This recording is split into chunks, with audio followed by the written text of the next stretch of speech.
টাকা নেই দিকে একটা জায়গা যদি এখানে কিনেন, ধরেন 5 কাঠা জায়গার দাম 10 লাখ টাকা। কয় লাখ? 10 লাখ। আপনি যাইয়াই কি জায়গাটা কিনেন, নাকি ভেন্ডার দিয়ে এই জায়গাটা তদন্ত করান মিনিমাম 30 জনের কাছে, ঠিক কিনা? তারপরে জায়গাটা কিনেন। কেন? জায়গা কিনা যেন 10 লাখ টাকা ধরা না খেয়ে যায়, ঠিক কিনা? এই সিরাজগঞ্জের তারাশের যে মানুষগুলোকে আল্লাহ জান্নাত দিবে, মিনিমাম যে জান্নাতটা দিবে এটা হচ্ছে 10টা পৃথিবীর সমান। সুবহানাল্লাহ। 10 লাখ টাকার জায়গা কেনার জন্য আপনি 13 জন আর 30 জন ভেন্ডার নিয়োগ করে তারপরে জায়গা খুঁজে এই যাচাই করেন ব্রিটিশ পিরিয়ডে মালিককে, পাকিস্তান পিরিয়ডে মালিককে, বাংলাদেশ স্বাধীনের পরে মালিক কয়জন চেঞ্জ হয়েছে, সব দেখে শুনে নিখুঁত জায়গা আপনি কিনেন। কেন?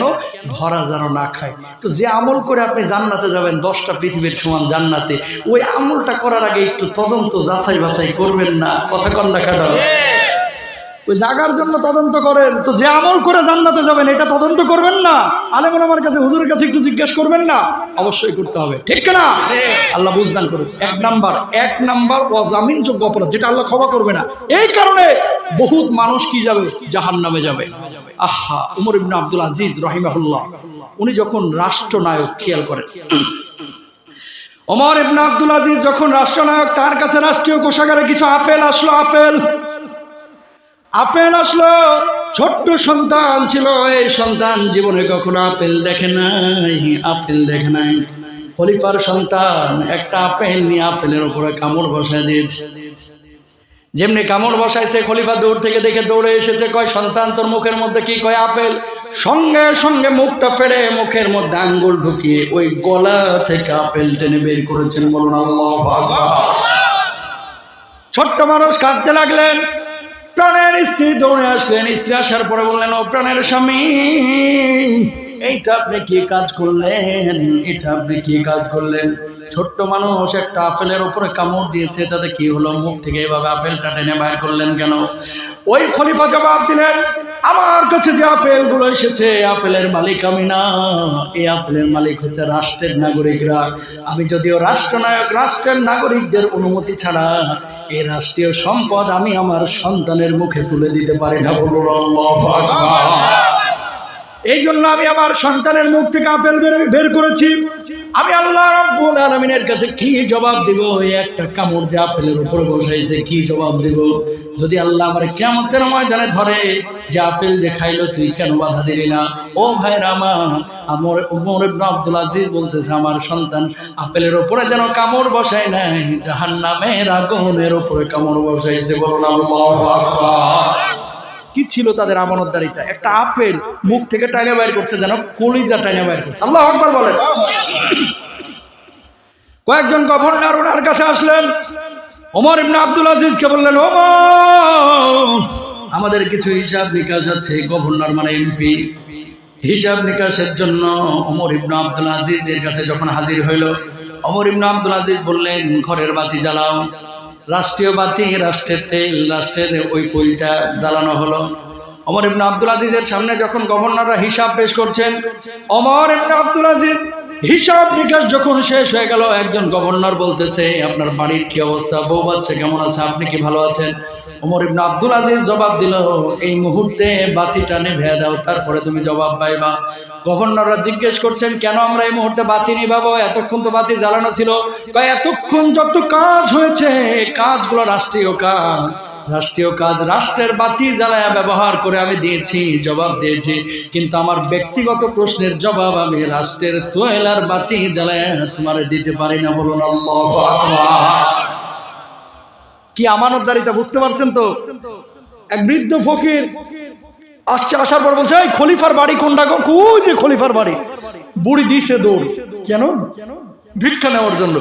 আবার বুড়ি ইউটার্ন নিছে, দৌড়ে আসছে। কি রে, ভিক্ষা নিলি না? কয় না, ভিক্ষা নিই নাই। কেন? কয় তোর খলিফার যদি ভিক্ষার প্রয়োজন হয় তাহলে আমারে বলিস, কারণ ওর বাড়ির যা অবস্থা দেখলাম, এর চাইতে আমার বাড়ি আরো সুন্দর। এই অবস্থা দেখে আমি ভিক্ষা চাওয়ার সাহসই পাই নাই। আল্লাহু আকবার। বুঝতে পারছেন ভাই? কোথায় যাচ্ছি আমরা? কোথায় যাচ্ছি? এই শোনেন, 2 নাম্বার অজামিনযোগ্য অপরাধটা বইলা তারপর আলোচনা শেষের দিকে যাও। কেউ উঠবেন না কিন্তু, ইনশাল্লাহ বলতে হবে আগে। ভাই ইনশাল্লাহ বলেন না। 15-20 মিনিট একটু থাকেন ভাই। 2 নাম্বার অজামিনযোগ্য অপরাধ বিশ্বনবী সাল্লাল্লাহু আলাইহি ওয়াসাল্লামকে আল্লাহ সুবহানাহু ওয়া তাআলা জানিয়ে দিয়েছেন। সেটা কি? সূরা লুকমানের মধ্যে আল্লাহ সুবহানাহু ওয়া তাআলা 11 নম্বর আয়াতের মধ্যে বলছেন কি, খেয়াল করেন। রব্বুল আলামিন বলছেন ওয়া ইয ক্বালা লুকমানু লিবনিহি ওয়া হুয়া ইয়াইদুহু ইয়া বুনাইয়া লা তুশরিক বিল্লাহ ইন্নাশ শিরকা লাযুলমুন আযীম।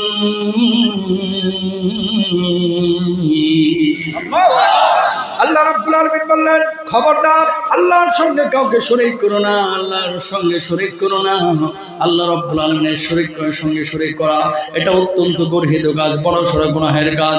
লোকমান আলাইহিস সালাতু ওয়াস সালাম তার সন্তানদেরকে এই কথা বলেছেন, আপনাকে আল্লাহ রাব্বুল আলামিন এই কথা জানিয়ে দিয়েছেন, যদি শিরিক করেন আপনার আমলগুলো নষ্ট হয়ে যাবে, আপনার নামাজ কবুল হবে না, আপনার রোজা কবুল হবে না, আপনার হজ কবুল হবে না, আপনার যাকাত কবুল হবে না।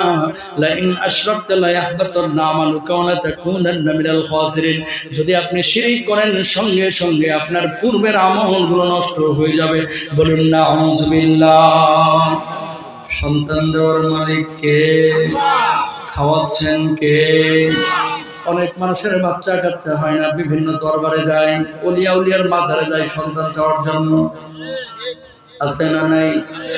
বাবারে, সন্তান কোন ওলিয়া উলিয়া দিতে পারে না, হুজুর দিতে পারে না, খতিব দিতে পারে না, বরং সন্তান দেন আমার আল্লাহ। ইয়াহাবু লিমান ইয়াশাউ ইনাসান ওয়া ইয়াহাবু লিমান ইয়াশাউ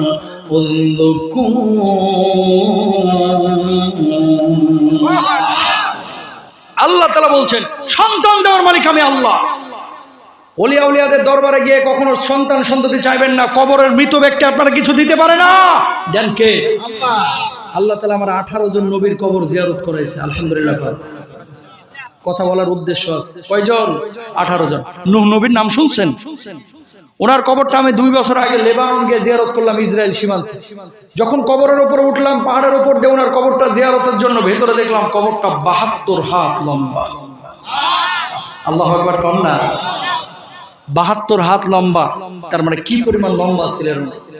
কবরের উপরে লেখা, ইদা সাআলতা ফাসআলিল্লাহ ওয়া ইদা ইসতাআনতা ফাসতাঈন বিল্লাহ। আল্লাহু আকবার কোন। তোমার যখন কোনো সাহায্যের প্রয়োজন হবে, খবরদার কবরের নবীর কাছে চাইও না, চাও কার কাছে? নবীজির হাদিস, কবরের নবী তোমারে কিছু দিতে পারবে না, কোন মৃত ব্যক্তি তোমারে কিচ্ছু দিতে পারবে না। দিবেন হচ্ছে সেই নবীর আল্লাহ, যে আল্লাহ তখনও ছিল, সে আল্লাহ এখনো আছে, ঠিক কিনা? সুতরাং চাইবো কার কাছে? আল্লাহর কাছে। আপনারা তো অনেকে ঢাকা শহরে যান, এই গুলিস্তান থেকে আমার বাড়িতে মাত্র 6 কিলোমিটার।